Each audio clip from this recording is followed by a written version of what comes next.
Muito bem, minha gente, vamos seguir porque em entrevista ao jornalista e apresentador da Paranaíba FM, André Piunti, o ex-empresário da dupla João Paulo e Daniel, Hamilton Regis Policastro, ele se emocionou muito ao relembrar os bastidores do acidente automobilístico que em 1997 matou o cantor João Paulo. No auge da carreira da dupla João Paulo e Daniel, o João Paulo faleceu aos 34 anos no estado de São Paulo.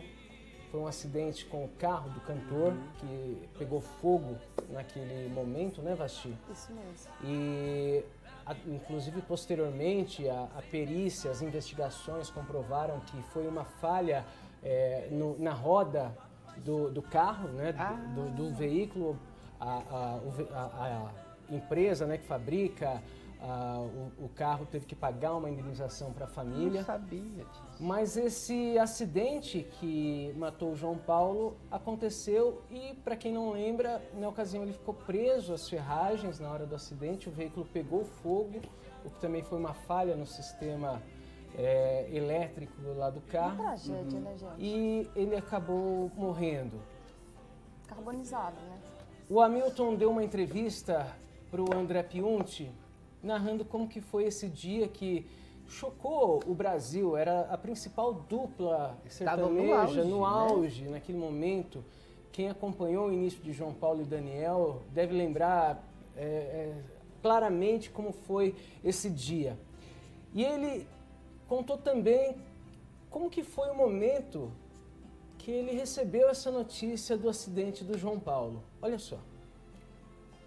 Que teve esse show de São Caetano, o Legei estava em São Paulo, a Luiz Legei, e eu vim para Botucatu, no dia seguinte eu ia para Juiz de Fora.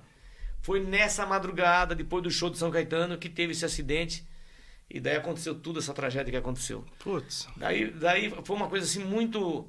Nós nem sonhava que pudesse acontecer, né? A palavra acidente é uma coisa inesperada. Daí quando o telefone toca de madrugada, sempre vem o pior, né? Daí o Eduardo, que é o irmão do Daniel, fez essa ligação para Botucatu de madrugada. Eu me emociono.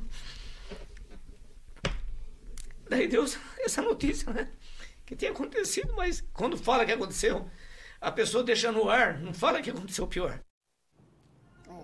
É aquele momento para preparar, né? E a gente, nessa época, vivia uma comunicação que era muito mais lenta também, né? A gente não tinha telefone agilidade, não tinha essa facilidade que a gente tem hoje, então toda a comunicação também precisava até ser mais delicada, porque era muito mais demorado de você ter qualquer tipo de informação. E aí esse momento eu achei bonito, muito bonito, assim, demonstra a amizade que eles tinham, né, e a cumplicidade que existia ali entre o empresário, entre a dupla. A ligação deles era muito forte. A ligação tão forte que tanto tempo depois, ao falar, você percebe que vem aquela emoção que a gente não consegue segurar, né, que embarga a voz ali. Eu achei muito bonito.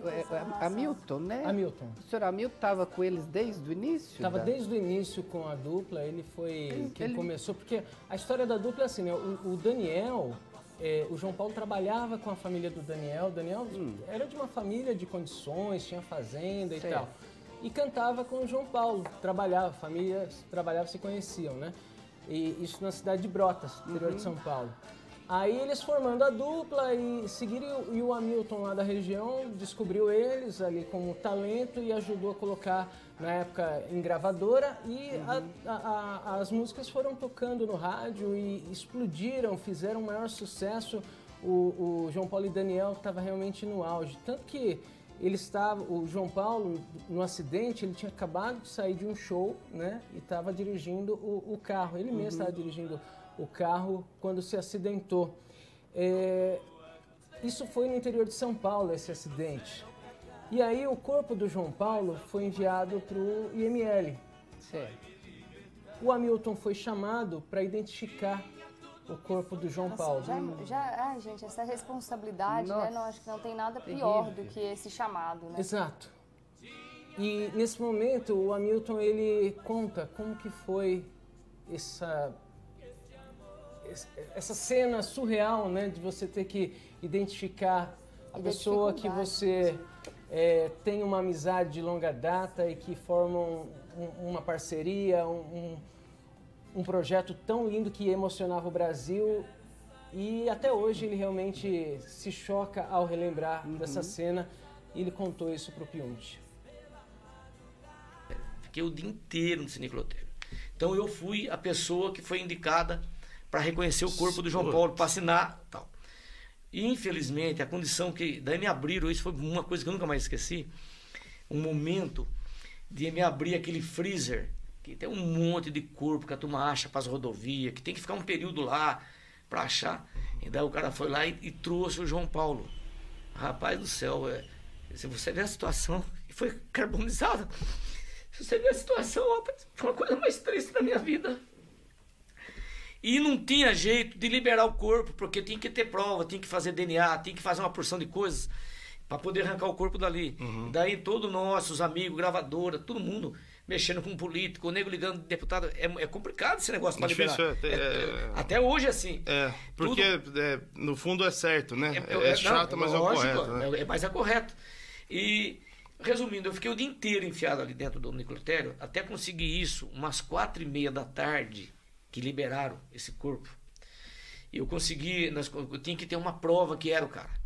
Daí o Daniel lembrou que o Daniel num período, eu não sei se foi nesse aniversário, que tinha sido aniversário, ou para trás, o Daniel tinha dado uma correntinha para ele. Daí acharam a correntinha. Através de uma correntinha. Pelo presente que ele ganhou. Uma correntinha que estava junto ao corpo, que foi o que conseguiu identificar de que realmente era o João Paulo. Imagina a cena, a tristeza, a dor nesse momento que o Hamilton e todas as pessoas ali naquele momento estavam passando.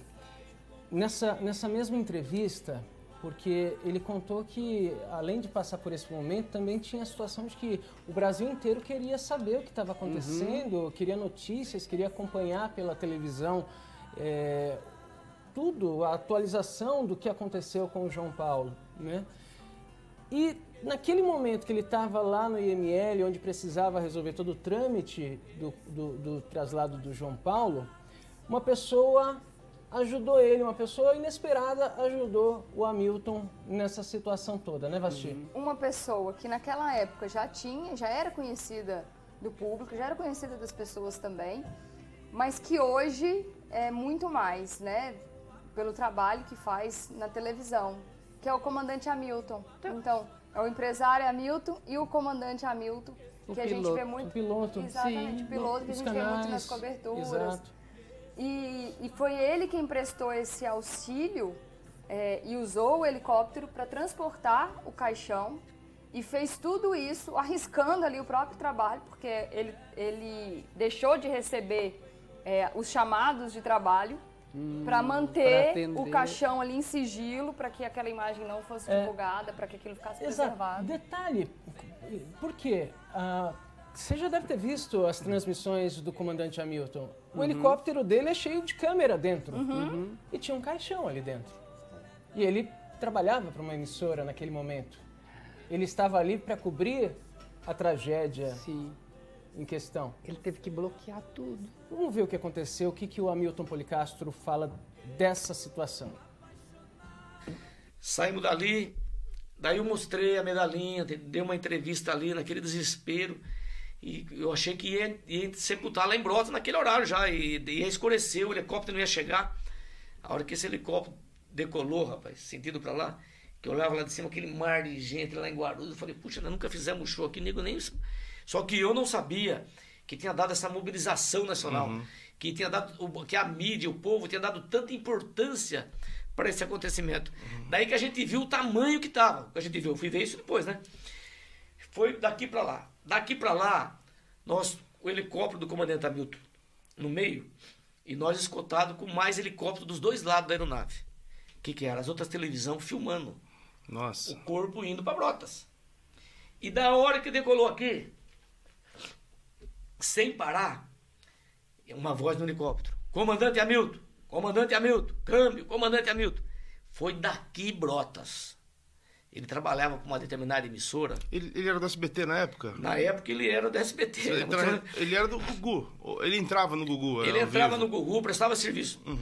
Conclusão, ele estava com o helicóptero que ele era terceirizado para a emissora, que era só ele bater um botãozinho, ele tem a câmera dentro do helicóptero. Então, essa televisão ia ter o tempo real, o caixão dentro do helicóptero, na televisão o tempo todo. E ele, por ser amigo nosso, rapaz, ele não atendeu o rádio daqui Brotas. Não atendeu. E não ligou o botão. E depois ele contou tudo. Ele foi penalizado. Na época, o comandante Hamilton trabalhava pro SBT no Gugu. No Gugu, exatamente. Todas as emissoras naquele dia fizeram coberturas especiais, né? Tanto a Record, quanto a Globo, quanto a SBT. Porque era o meio, ainda é, né? Muito. E as pessoas, lógico, ligavam a televisão porque queriam saber o que estava acontecendo e todos os detalhes sobre essa tragédia que estava acontecendo. Então estavam todos ali, fizeram coberturas o dia inteiro, né? Passaram o dia trazendo as informações. E esse, sem dúvida nenhuma... Tinha uma câmera em cima do caixão dentro do helicóptero. Era só um clique e a imagem exclusiva ali, né? E ele mostrou uma lealdade muito grande, porque pôs em risco, inclusive, a carreira, né? O momento profissional podia que ter ele perdido vivia. o trabalho, né? O Hamilton fala que ele sofreu alguma penalidade, né? Mas por isso, mas, tá vendo? No final, ele consolidou a carreira e continua travando e fazendo esse trabalho bonito até hoje. Mas, Basti, tem coisas assim, mesmo que a gente que trabalha com notícia, existem coisas muito acima da notícia. Por mais que o trabalho do jornalista, da informação, da pessoa que leva a informação, seja levar a verdade, seja entregar para o público a realidade, mas existe o respeito primordial ao próximo. E isso vira e mexe, infelizmente, por casos assim, né? Aliás, felizmente acontece, mas infelizmente por casos assim. Por exemplo, na situação mais recente foi da Marília Mendonça. Sim. Que a gente sabia meia hora antes que a Marília havia falecido, mas óbvio que a gente não ia abrir a programação, entrar contando que a Marília havia falecido antes da família ser comunicada, antes de uma autorização ali da família, das pessoas que trabalham com a Marília. Então, é por isso que o jornalismo sério, ele precisa sempre ser respeitado, preservado e justamente... Nunca se esquecer desse fundamento principal. A notícia ela tem que ser dada, mas sempre respeitando também esses primórdios da ética.